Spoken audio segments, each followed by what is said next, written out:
CNN, AT&T's network went down for many of its customers across the United States Thursday morning, leaving customers unable to place calls, text or access the Internet. Although Verizon and T-Mobile customers reported some network outages, too, they appeared far less widespread.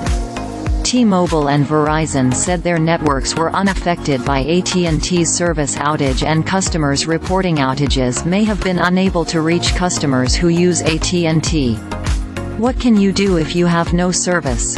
If you're an AT&T customer without access to phone, text or the Internet, you can turn on Wi-Fi calling. If you have access to Wi-Fi, you should be able to call and send texts. More than 73,000 AT&T customers reported outages on digital service tracking site DownDetector. That's not a comprehensive number. It tracks only self-reported outages.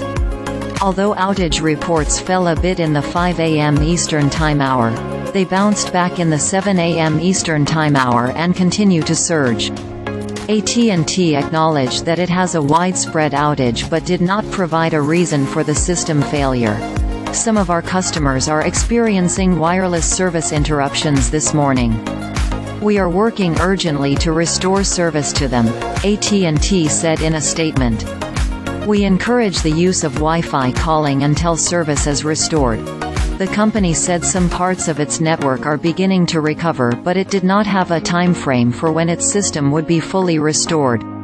AT&T has been responding to customer complaints online, asking them to send direct messages to customer service. Why AT&T went down? AT&T has encountered sporadic outages over the past few days, including a temporary 911 outage in some parts of the southeastern United States. Although outages happen from time to time, nationwide, prolonged outages are exceedingly rare. Although AT&T provided no official reason for the outage, the issue appears to be related to how cellular services hand off calls from one network to the next, a process known as peering, according to an industry source who spoke on the condition of anonymity. There's no indication that Thursday's outage was the result of a cyberattack or other malicious activity, the industry source said. Verizon believes the nationwide outage involving AT&T customers is close to being resolved, according to Richard Young, a Verizon spokesman. Carriers are notoriously mum about why their networks go down. In the past, there have been construction accidents that have cut fiberoptic cables, incidents of sabotage or network updates filled with bugs that became difficult to roll back.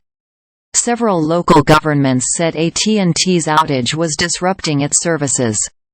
San Francisco's Department of Emergency Management said in a statement on X Thursday morning that its 911 center remained operational, but many AT&T customers were unable to reach the emergency line because of the outage. It suggested people call from a landline or find someone with a rival's service to dial 911.